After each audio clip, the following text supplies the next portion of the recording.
Segunda carta do apóstolo Paulo a Timóteo, capítulo 2, versículo de número 7. Amém? No final vocês falaram com o Flávio e Gisele para você. Amém? Diz assim a palavra do Senhor: pondera ou considere algumas traduções o que acabo de dizer, porque o Senhor te dará compreensão em todas as coisas. Vamos orar? Amado Deus, em nome de Jesus Cristo, ó Deus, fala-nos por tua palavra. Edifica, Senhor, cada alma presente neste lugar e glorifica o teu nome, Senhor, na vida de todos. Senhor, que neste momento a nossa mente ela possa ser aberta pelo teu Espírito para entendermos, ó Deus, aquilo que quer falar conosco. E faz, ó Deus, uma obra de transformação, pois queremos viver do inteiro agrado do Senhor. Pai maravilhoso, nos abençoe. Quanto a mim, eu me coloco em tuas mãos, e que o Senhor, ó Deus, possa dirigir-me nesta hora, porque de mim, ó Deus, não pode sair coisa alguma que possa edificar a tua igreja. Mas se o teu Espírito falar, com certeza, Senhor, ela frutificará em cada coração. Senhor, ora a Ti, Pai, te peço a Tua bênção em nome do Senhor Jesus Cristo. Amém. Podem sentar. Deixe sua Bíblia aberta aí mesmo. Eu, durante o tempo, estou centrado no que eu conheço e chamo de meditação. Meditar a palavra de Deus. E aqui está uma instrução bem clara que o apóstolo Paulo dá ao seu filho Timóteo, seu filho da fé, em que ele pede para que Timóteo venha ponderar. Ele começa discorrendo sobre algumas coisas, os estímulos que um cristão deve ter, principalmente Timóteo, no caso que ele era pastor da igreja de Éfeso, a se fortificar no Senhor, na graça do Senhor. E ele diz que ele deve fazer isso com diligência. Logo no começo do capítulo 2, ele diz também que o que ele aprendeu, o que ele ouviu a respeito de Paulo, Timóteo deveria transmitir a homens idôneos para que esses ensinassem a outros.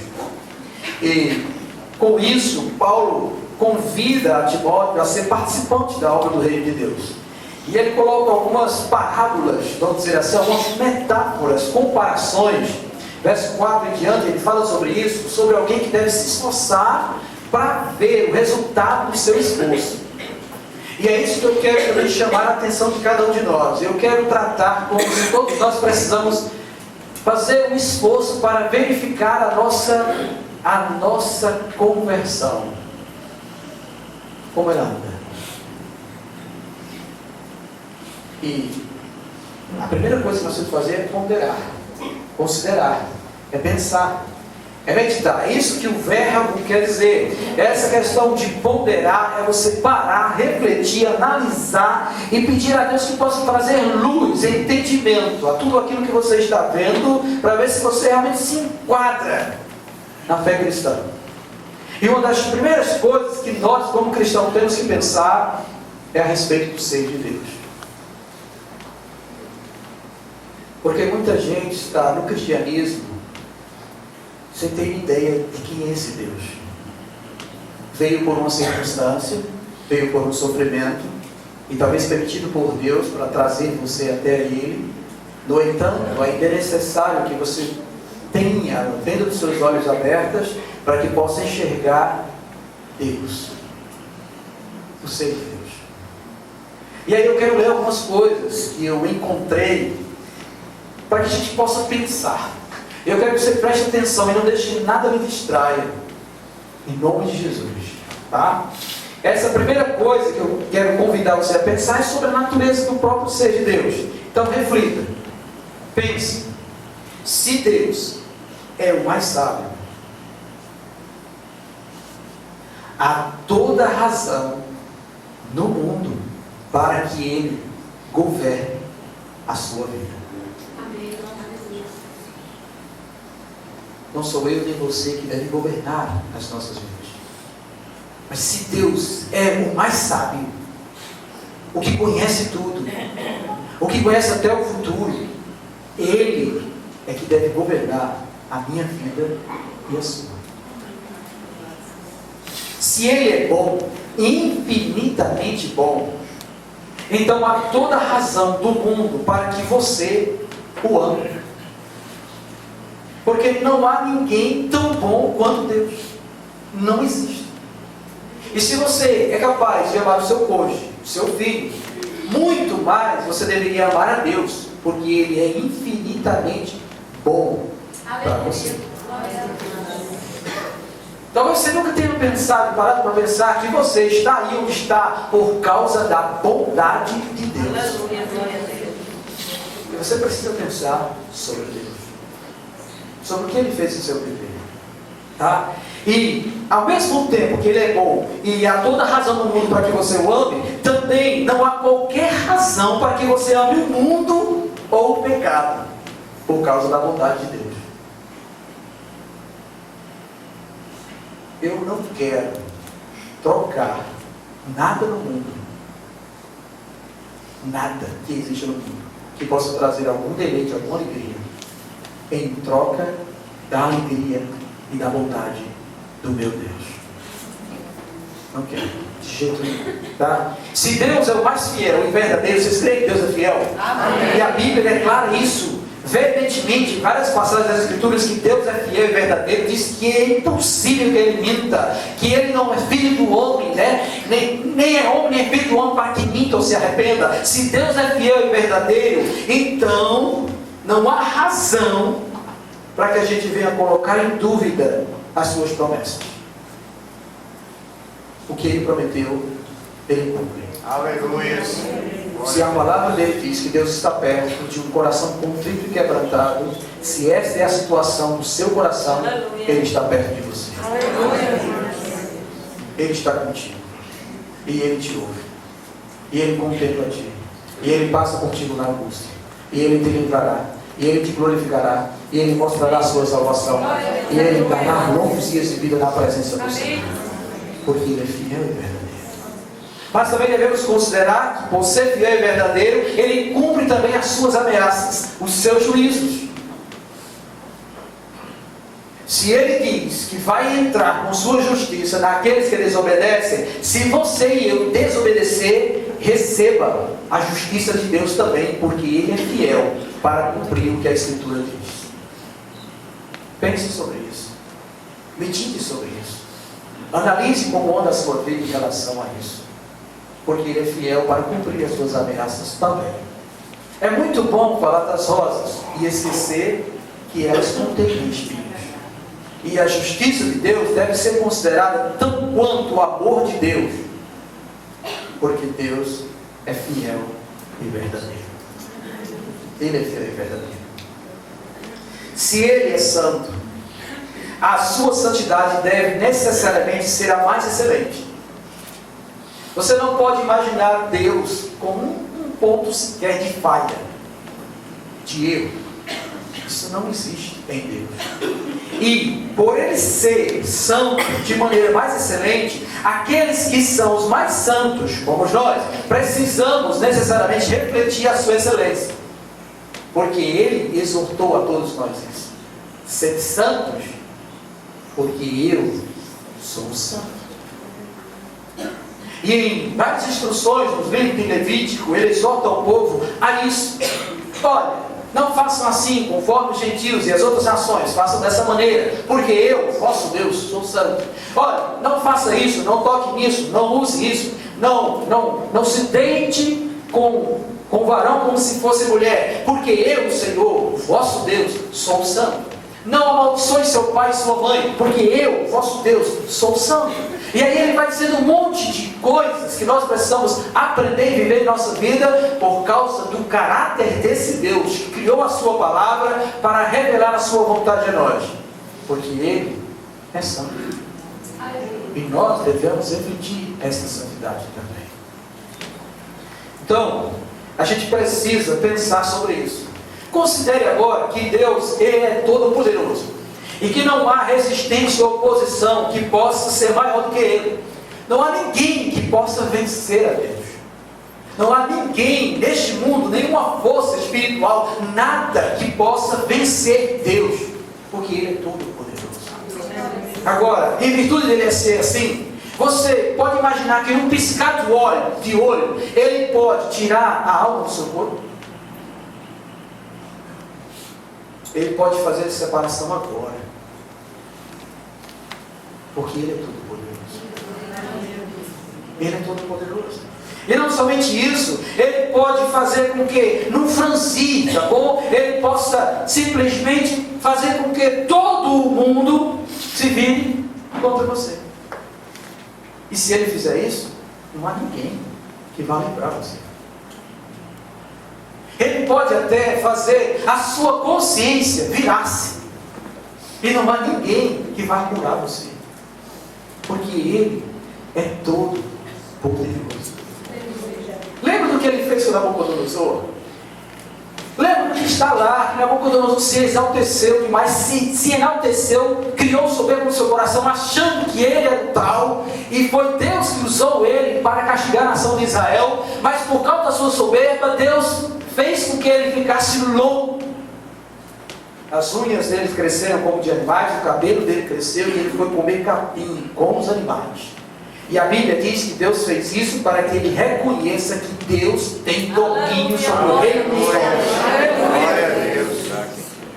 Ele é todo poderoso, irmãos. E outra coisa, em virtude disso, se Deus for teu inimigo, não importa quem seja teu amigo. Não importa. Você pode ter quem for do seu lado, mas se Deus for o seu adversário, você está perdido. Se Ele resolver te condenar, ninguém te salva.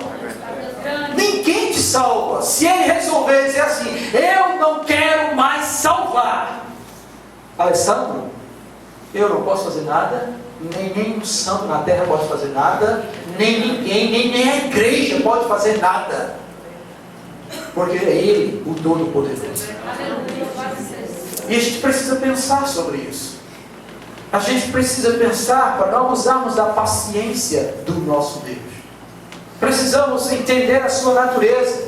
Você precisa entender que Deus abençoa aqueles que são abençoados, mas aqueles que não estão realmente querendo nada com Ele, se tornarão alvos de maldição, porque não querem Deus. E não há quem possa livrá-los, porque o único que livra é Deus. É o único que livra.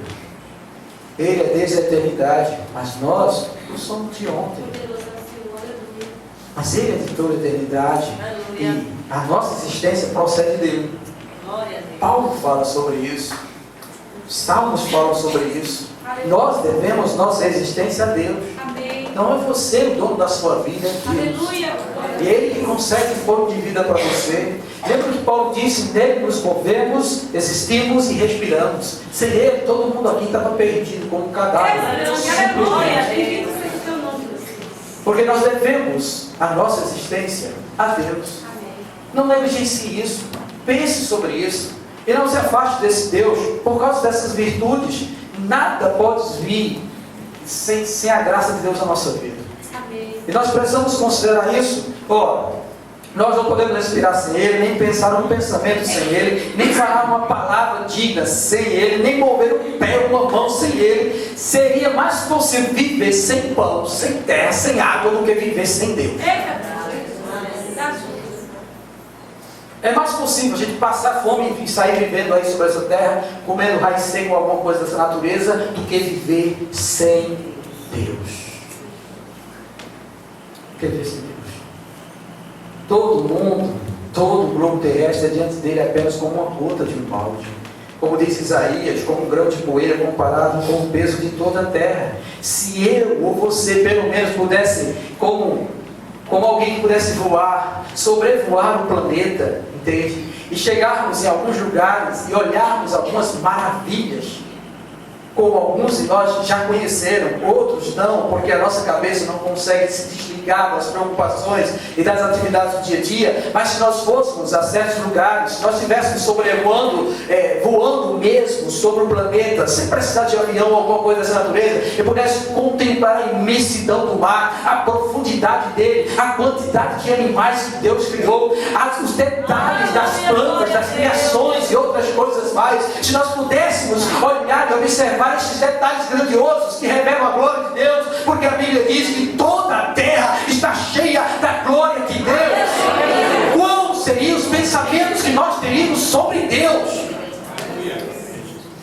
Qual seria a imaginação que nós pudéssemos dizer sobre esse Deus? Como o nosso Deus é grande, mas nós, fechados no nosso entendimento, preocupados com a situação de amanhã, ou agora, ou o comer, ou a conta, ou isso, ou para ser feliz, etc. Estragamos tudo, e Deus está se revelando para nós em toda a sua criação.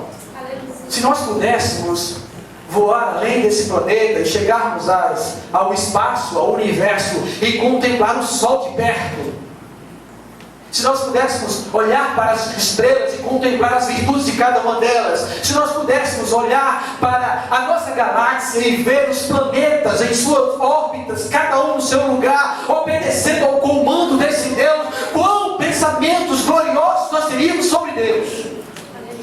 Se nós pudéssemos entrar nas entranhas dos seres humanos e ver o organismo humano por dentro, e percorrer a corrente sanguínea e ver cada detalhe, cada maravilha que Deus fez, como seria diferente a nossa vida? Grande Deus, aleluia. Como seria diferente a nossa vida? Como esses problemas seriam nada, e como realmente diante dos olhos dele são nada. Aleluia. Porque Ele é grande, o nosso Deus é grande, e nós precisamos conhecer, meditar sobre esse Deus, para estarmos livres dessas opressões que nós sofremos dia após dia, dessas angústias, dessas inseguranças, desses tormentos que a vida proporciona.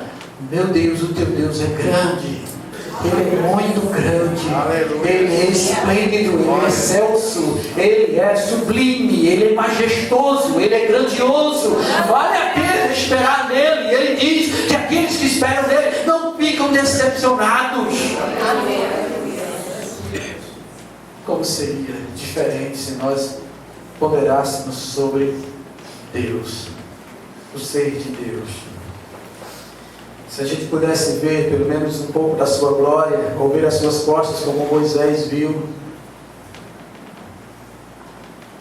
quantas apreensões poderiam surgir na nossa mente a respeito dele? Como então a gente abominaria o pecado por causa desse Deus? Como então nós aborreceríamos a vida mais deleitável, essa vida que a gente procura e ganhar e conquistar as coisas apenas para estar sentado no sofá, olhando para uma televisão, perdendo tempo com uma vida e esquecendo de realmente glorificar a Deus com o nosso viver? Como seria diferente? Como realmente nós desprezaríamos a sensualidade e outras coisas mais? Então compreenderíamos rapidamente que não há amor suficientemente grande, nem louvores suficientemente elevados, nem culto suficientemente bom ou puro para tal Deus. A gente vê que essas coisas são tão pequenas em relação a esse Deus, que eu e você cremos, que eu e você afirmamos crer. Então nós compreenderíamos realmente que este não é Deus para ser negligenciado, nem gracejado, nem posto de lado por qualquer coisa, nem tampouco desconsiderado, como muitos estão fazendo, nem resistido, nem provocado, quebrando os seus mandamentos, as suas leis. Conhecendo esse Deus que nós temos a vida eterna, e é por falta do conhecimento dele que o pecado abunda no mundo. Muita gente vive no pecado porque não tem conhecimento desse Deus. Então simplesmente fazem coisas que entristecem o coração dele. E precisamos meditar sobre isso. Os homens não atentam para como cultuam a Deus, porque não conhecem quem cultua. Se conhecesse, cultuavam a Deus verdadeiramente em seu coração. Se prepararia para um encontro com Ele esta noite. Não se cansaria o dia todo, chegaria aqui estafado, sem poder ouvir a palavra do Senhor, morto de sono. Não, daria prioridade a Ele. Verdadeiramente consideraria Ele acima de todas as coisas, acima do deleite da vida. E você pode programar isso com cuidado, com cautela, mas você se desgaste demais, e quando é para encontrar-se com Deus, você está tão morto, debilitado, que a palavra não penetra no teu coração, nem gera aquilo que deveria gerar. O culto seria muito diferente. A Shekinah de Deus nos tomaria. Aleluia. A glória de Deus inundaria esta casa. E nós veríamos proezas, o poder de Deus se manifestar, revelações acontecer, curas maravilhosas iriam acontecer se nós conhecêssemos verdadeiramente esse Deus. Portanto, que nós possamos meditar nesse Todo-Poderoso. E quando Ele possuir a sua mente, não haverá lugar para o pecado, nem para a vaidade. E se não te propusesse outra tarefa, nem te falasse nenhum outro assunto, em certo sentido tudo. Deus é tudo. Aleluia. O que não fará uma alma no verdadeiro conhecimento de Deus? O melhor cristão e o mais feliz dos homens é aquele que mais o conhece. Aleluia. O mais feliz dos homens, o melhor cristão é aquele que mais conhece a Deus. Em contrapartida, o mais miserável, o vil, o desventurado é aquele que está mais longe dele. E é mais estranho a ele, porque não conhece esse Deus que eu e você conhecemos. E este é o caráter de todos os tolos, dizer não a Deus. Essa é a raiz do coração deles. Não crer que Deus está presente na sua vida, como diz o Salmo 139. Senhor, para onde me ausentarei do teu Espírito? Se eu subo ao céu, lá tu estás. Se eu passo a minha casa no abismo, lá também tu estás. Se eu vou mais longe do horizonte, ali também a tua mão me susterá. Se eu corro para qualquer lado, Senhor, eu não posso fugir da presença de Deus. Porque não há um centímetro quadrado em todo este universo que Ele não possa dizer é meu, me pertence e você também. Não há. Eu fico um pouco indignado com a doutrina dos homens e a resistência do coração deles em querer acreditar em coisas vivas, em coisas vãs, e não nesse Deus verdadeiro e genuíno que deseja revelar-se ao nosso coração e mostrar a sua glória. Era muito melhor para o homem quando ele tinha menos conhecimento sobre si mesmo, pensava menos sobre si e mais sobre Deus. E não há maneira de nos restaurar um entendimento saudável e aperfeiçoar o nosso conhecimento, a não ser que voltemos os nossos olhos para Deus, nosso Criador. Ele criou a mim e criou a ti. A mim e a ti. Pois em conhecê-lo, conhecemos tudo que é digno de ser conhecido. Agarre-se, pois, a esse Deus bendito, nas suas meditações, nos seus pensamentos, enche-se dele cada dia, habita nesses pensamentos, lembra-te que Ele está sempre contigo. Onde quer que você esteja, Ele está contigo. O que você está fazendo, Ele certamente vê. Tão certo como tu estarás, lá também está o teu Senhor. Louvado seja Deus. Ele conhece os teus pensamentos, Ele ouve as tuas palavras, Ele vê os teus caminhos. É tal Deus um Deus a ser provocado e desprezado? Certamente que não. Não seria melhor provocar e desprezar o mundo todo do que a Deus? Deveria o seu favor ser desconsiderado? Não seria melhor perder o favor do mundo? Que nós possamos meditar no ser de Deus e não desistir de buscar e conhecê-lo cada vez mais. Uma segunda coisa que nós precisamos parar para meditar é sobre o fim para o qual você foi criado. E com que propósito você veio existir neste mundo? Para que Deus me fez existir? Por que Deus te fez? Por que Deus te criou? Com que objetivo Ele fez isso? Nós precisamos parar para pensar sobre isso, porque às vezes nós queremos construir tanta coisa e esquecemos do propósito que Deus tem para nós. Pense que Deus não criou em vão, e que Ele não fez para outro fim mais baixo que não para si mesmo. Deus nos fez para Ele, para a glória dEle, para o louvor da glória do nome dEle. Deus nos fez para isso, e que Ele nunca teria feito, nem reservado tanto tempo para fazer a gente, se Ele não se importasse com o que nós fazemos. Deus se importa com o que você faz. Deus nunca teria provido de uma mente racional e imortal, a não ser que fosse para um fim elevado, nobre, imortal. Deus nos criou para a eternidade. Aleluia. Não foi para essa vida aqui. Certamente foi para que você fosse para um fim elevado, nobre, imortal, que você pudesse ser feliz em conhecê-lo, que Ele fez com que você fosse capaz de conhecê-lo, e Ele permite isso, pois Ele não fez nada em vão. Não se sinta um inútil, um desprezado, um rejeitado. Deus criou você, Deus se importa com você, Deus ama você, Deus tem um propósito em você e na sua vida. Aleluia. Glória a Deus. E ainda que outros não considerem, mas considere que Deus tem algo para você. Tem algo com você. Louvado seja Deus, bendito seja Deus.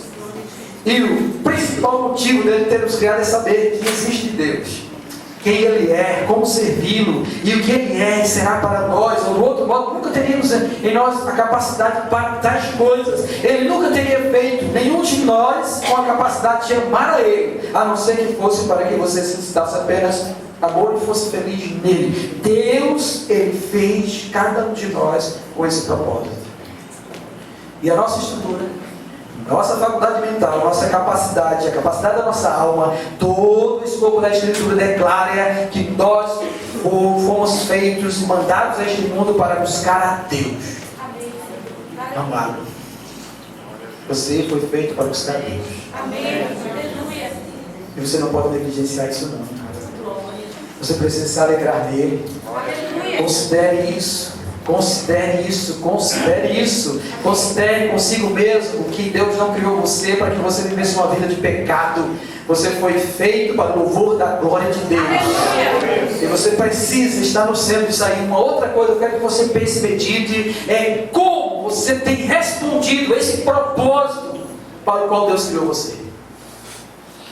Como é que anda a tua vida? Como você tem realizado aquilo, o que veio fazer neste mundo? Olhe um pouquinho para a sua vida, olhe para o curso do seu coração, leia novamente os registros da sua mente, da sua consciência e veja o que você tem sido e o que vem fazendo no mundo até agora. Pare e pense. Você tem gastado os seus dias em buscar a Deus? E os seus recursos e forças para servi-lo fielmente? Você tem feito isso? Você tem gastado os seus dias para buscar a Deus? Pense cada dia que você já gastou. Pense no dia de ontem, no dia de anteontem, no dia de anteontem. Se você o buscou, se você teve interesse por Ele, se você procurou servi-lo fielmente, porque foi para isso que você foi criado. Olhe para trás e veja o que você tem sido, o que você vem fazendo no mundo até agora. Tem você vivido todo esse tempo admirando as suas excelências, com um amor fervoroso, recordações deliciosas, em conhecê-lo, em cultuá-lo? Se você tem feito isso, não precisa de conversão, você já é um convertido. Mas se você não tem feito isso, você precisa converter-se. Você precisa mudar o rumo da sua vida.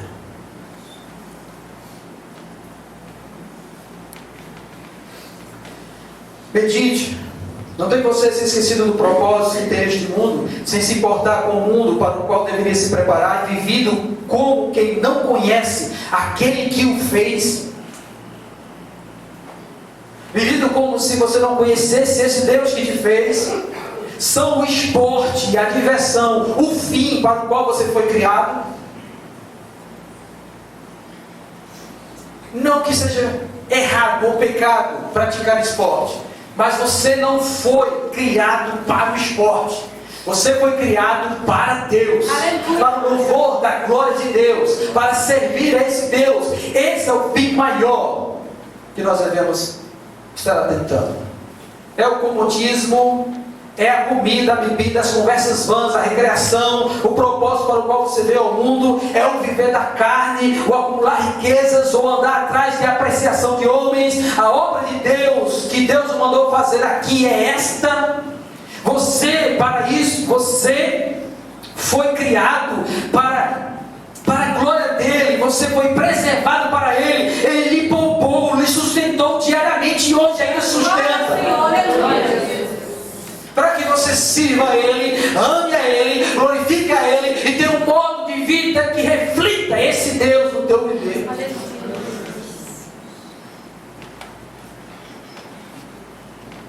E o que foi que você fez até então? Ou o que foi que está acontecendo que você está esquecendo esse Deus, desprezando esse Deus? O que foi que realmente aconteceu que tirou o seu coração do propósito maior e tem roubado você do serviço e da honra a esse Deus?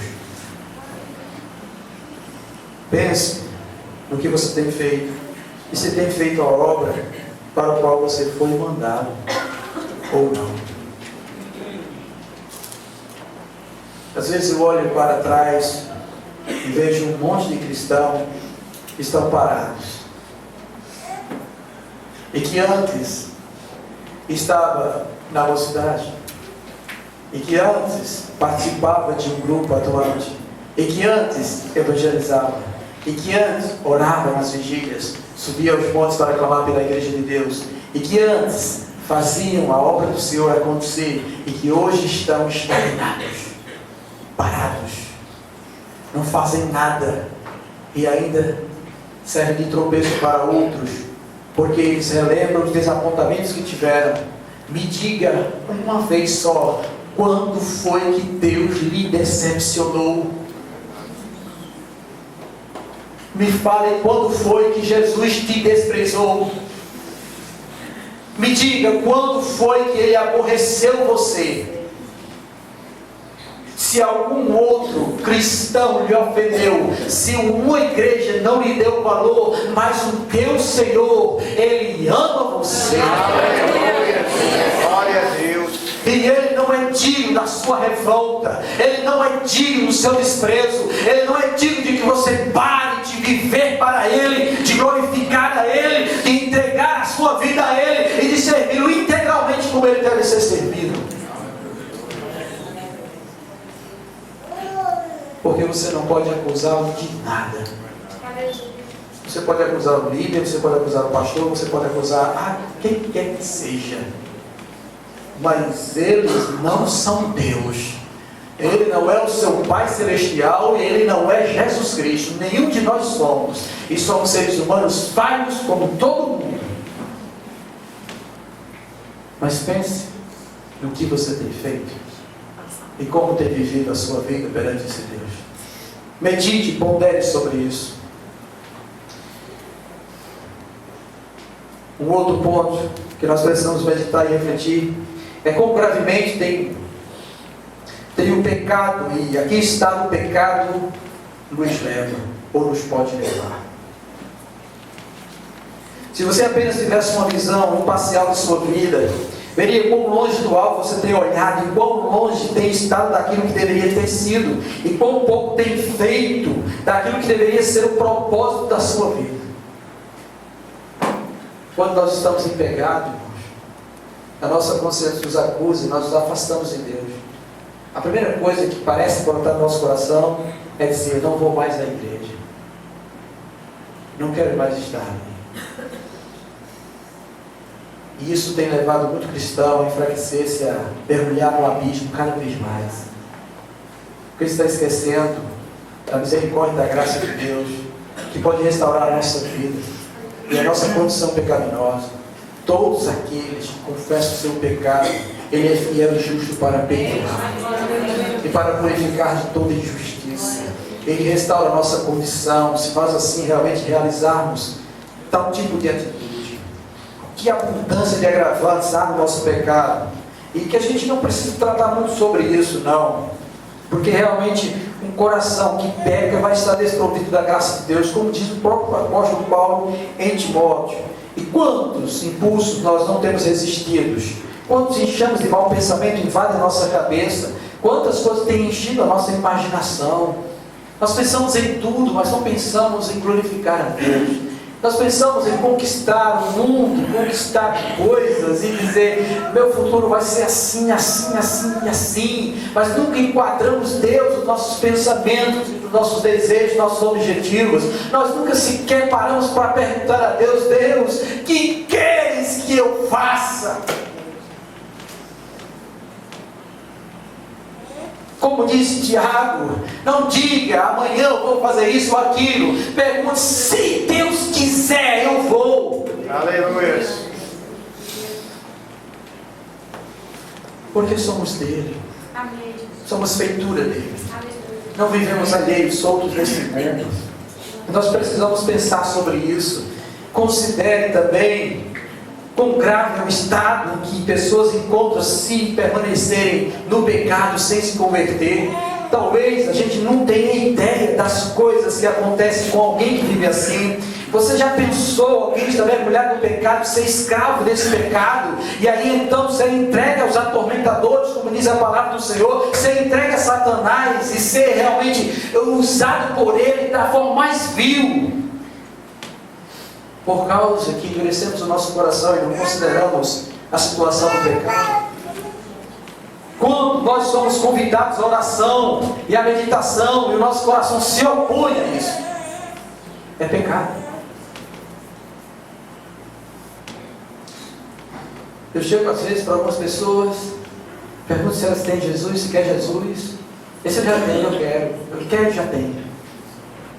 Eu convido, então vamos estudar a palavra? Quero não. Com a boca confessam e com o coração negam. Porque se alguém disse que é Jesus e não quer, a palavra dele está negando ele do mesmo jeito. Quantos estão nessa situação? Quantos estão negligenciando isso?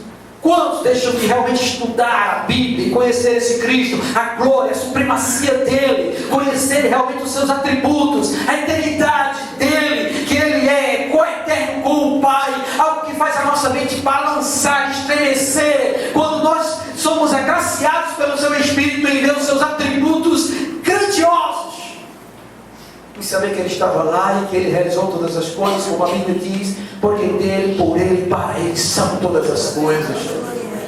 E nele tudo subsiste, todas as coisas subsistem. E sem ele nada do que foi feito seria. Grande Deus, aleluia. Quão grandes coisas nós precisamos descobrir e pensar, para que o nosso coração saltite de alegria diante desse Deus que nós professamos ser nosso Senhor. Aleluia. Mas o pecado tem endurecido, o coração tem sido conduzido por muitas coisas da vida, e acabamos fazendo de Deus o nosso próprio inimigo, porque criamos um soberbo em nosso coração e achamos que nós sabemos tudo. E a Bíblia diz que todo aquele que se exalta, Deus abate. Deus resiste ao soberbo, e o sentido disso é que ele se coloca como adversário. Vai você lutar contra Deus? Alguém pode vencer Deus? Se Ele quiser, Ele pode nos prender na nossa própria consciência e ninguém liberta. Ninguém liberta. Ninguém liberta. Ninguém pode libertar. E o próximo passo que eu gostaria de meditar com vocês, só que não tenho breve tempo para isso, é saber quão gloriosa foi a obra que Deus fez através da conversão, porque Ele nos recuperou da miséria do pecado e nos trouxe para perto dEle, para provar do ser dEle, da graça dEle, para experimentar o ser de Deus. Como esta manhã eu testifiquei algo que aconteceu na minha vida, que até hoje eu me emociono com isso.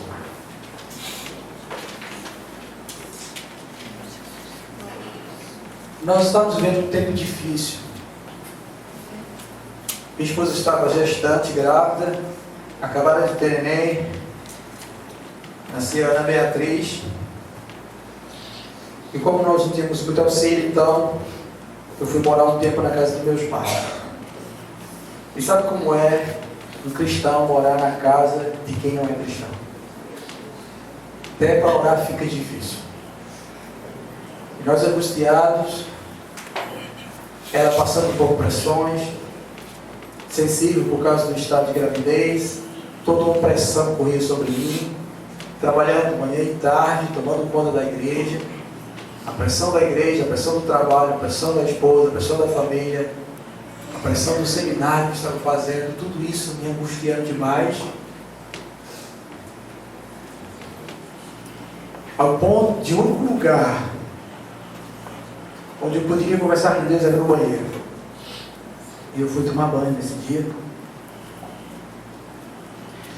E eu liguei o chuveiro e lá eu chorei. Chorei, orei, clamei, disse a Deus, Senhor, meu coração está angustiado, pesaroso, são tantas coisas que eu não posso dar conta.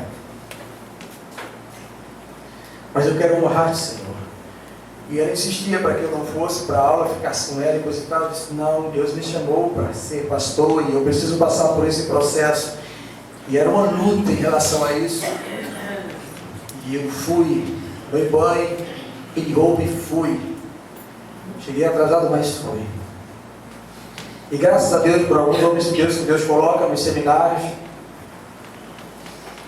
Porque tem muita gente lá crua também, que só conhece a Deus de ouvir.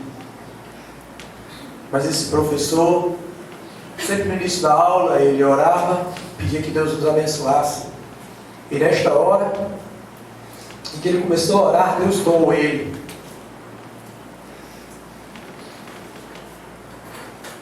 E Deus foi até mim. Aleluia. E Deus usando ele disse, eu te ouvi naquele banheiro.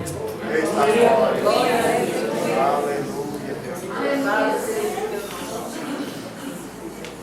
Só isso é suficiente para mim.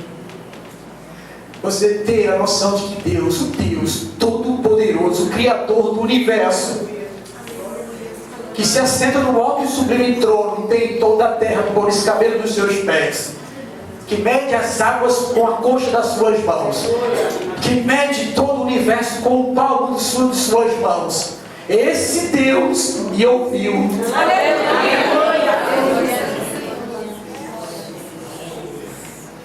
Ele me ouviu. Entende?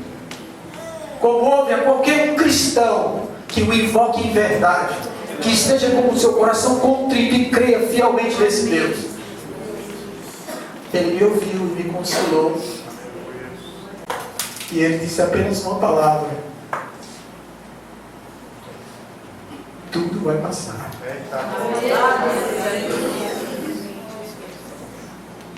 E toda vez agora que eu saía de casa, que eu chegava no seminário, encontrava outros irmãos com dificuldade, eu lembrava da palavra do Senhor e disse: tudo vai passar.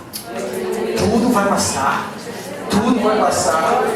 Os 4 anos crendo na palavra que Deus disse que tudo iria passar. Louvado seja Deus. E passou. Louvado seja o nome do Senhor. Porque esse Deus é Deus. E não existe nada neste mundo que possa trazer tamanha alegria ao nosso coração do que Deus perto de nós, falando conosco. Não existe. Não existe, não existe. Como outras vezes que eu contei a vocês de outras coisas que Deus fez, da casa, da gasolina, da cura da minha filha e outras coisas mais. Mas o que eu desejaria que vocês pudessem experimentar isso, porque não dá para transferir. Não dá para fazer com que penetre em vocês. Vocês têm que ter esta experiência com Deus. Cada um de vocês. Aleluia. E Ele diz que aqueles que buscam a Ele de todo o coração, de toda a sua alma, o encontrarão. De verdade. O encontrarão de verdade. E essa graça que a conversão fez conosco trouxe Deus para perto de nós. Sem a minha conversão, Ele não me ouviria. Mas como fui convertido ao Senhor, como eu recebi Jesus Cristo como Senhor e Salvador, Ele veio até mim. Aleluia. Ele veio até mim, até hoje Ele veio até mim. E eu sei que por toda a minha vida Ele virá até mim. Eu sei, eu tenho crido nesse Deus fiel que guarda, que verdadeiramente consola, conforta, que é a nossa força, é a nossa porção, é o nosso alimento. E eu quero convidá-los a meditar sobre estas coisas. Isso vale muito mais do que pensar em carro novo, em futebol e outras coisas mais. Vale muito mais do que qualquer outros assuntos triviais. Vale muito mais do que estar falando do defeito do irmão ou da irmã. Vale muito mais do que acusarmos os outros, do que procurarmos escândalos no meio cristão. Nada disso traz alegria ao nosso coração, mas Deus traz. Nada disso traz vida ao nosso coração, mas Deus traz. Nenhum conhecimento secular produz somente aquilo que Deus quer para a nossa vida.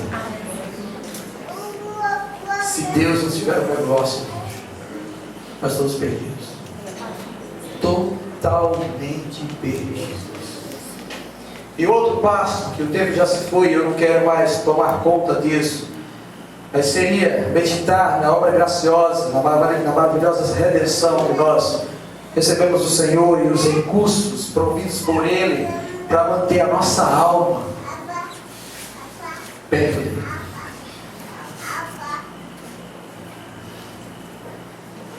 Quem não tem isso, tem o tormento das trevas sobre a sua vida. Quem tem Deus é diferente. Vou tentar ilustrar o que alguém que não tem Deus experimenta.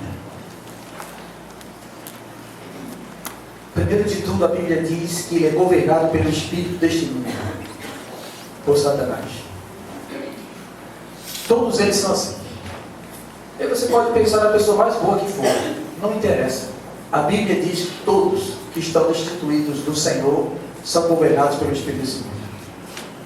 E esta é a verdade que a Bíblia diz e acabou. Não tem como mudar isso. Mas Russell Shedd, em uma das suas preleções, ele conta um evento que aconteceu com um ateu.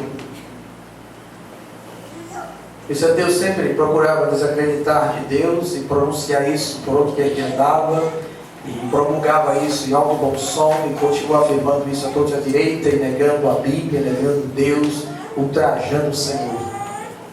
Então, no leito de morte, em um hospital, enfermo, prestes a falecer, Deus permite que os demônios estejam lá esperando para levar a alma dele no inferno. E Deus abre os olhos dele, os olhos espirituais dele, para ele ver os demônios. Então ele começa a ficar perturbado vendo os demônios, esperando ele falecer para levar a alma dele. E ele entra em desespero e ele chama o pai e culpa o pai. Porque o Senhor me falou, eu estou vendo agora os demônios me esperando somente eu falecer para levar a minha alma. E agora eu percebo que Deus existe, só que agora é tarde demais. Tarde demais. Nós não sabemos o que acontece depois que Deus separa a alma do corpo. O além pertence ao Senhor. O que eu sei, o que a Bíblia diz, é que para o justo o céu se abre e o Senhor o recebe como fez. Isso eu sei. E eu sei que a Bíblia diz que depois da morte segue-se o juízo. E assim como o rico foi parar no inferno atormentado, também muitos que morrem sem o Senhor estão distantes da graça de Deus. estão aguardando para serem levados ao inferno.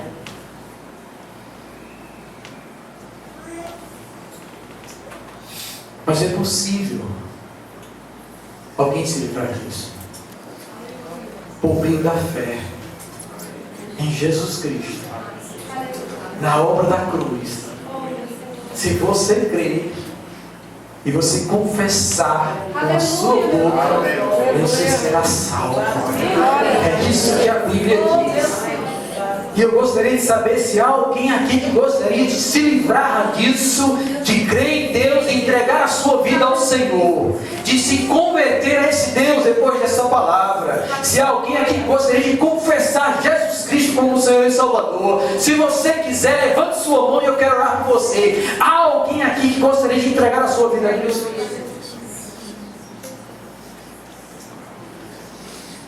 Há alguém aqui que gostaria de provar da graça desse Deus, Ele poder ouvir a sua oração e Ele responder a você, dizendo: filho ou filha, não temas. Há alguém aqui que gostaria de entregar o seu coração a Cristo? Basta apenas você levantar sua mão, não precisa ter medo, porque eu sei que é o Espírito Santo que está agindo no teu coração. Eu só quero fazer uma oração por você, porque o restante Ele é que faz. Há alguém aqui que gostaria de entregar? Louvado seja o nome do Senhor. Bendito seja Deus. É a mãe de Ju. Vamos aqui. Traz ela aqui. Bendito seja o Senhor.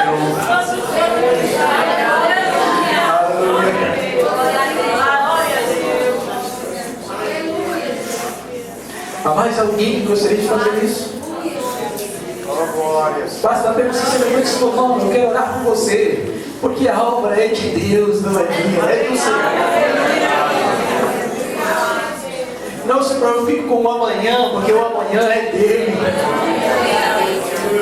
Não se preocupe com os outros, porque os outros também pertencem a Ele. Ele faz o que tem que ter. Há mais alguém em nosso meio que gostaria de fazer isso? Eu quero agora mudar e fazer uma outra pergunta. A minha pergunta é se você quer reatar a sua comunhão com Deus, porque você tem percebido, depois dessa palavra, o quanto você está distante de Deus e que precisa arrepender-se dos seus feitos para estar caminhando em comunhão novamente com Ele. Se você está nessa situação e reconhece isso, eu quero orar por você também. Louvado seja Deus. Venha para cá também. Glória a Jesus. Bendito seja Deus. Glória a Deus. Amém. Venha depressa, pois só Ele pode mudar a situação do teu coração. Venha, Lord. Louvado seja o Senhor. Bendito seja o nome de Jesus. Aleluia, Jesus. Aleluia. Porque é o Espírito que produz o genuíno arrependimento. Aleluia. Se Deus falou no teu coração, não sente vergonha. Esta é a hora de você colocar-se diante do Senhor. E dizer: Deus, eu tenho sido negligente, eu errei, mas eu quero consertar a minha vida. Eu quero mudar de vida. Eu quero ser, Senhor, um novo cristão a partir da noite deste dia. E eu quero contar com a tua graça. Eu quero contar com o teu favor divino. E eu quero convidar você, Igreja do Senhor, a orar junto comigo por estas vidas.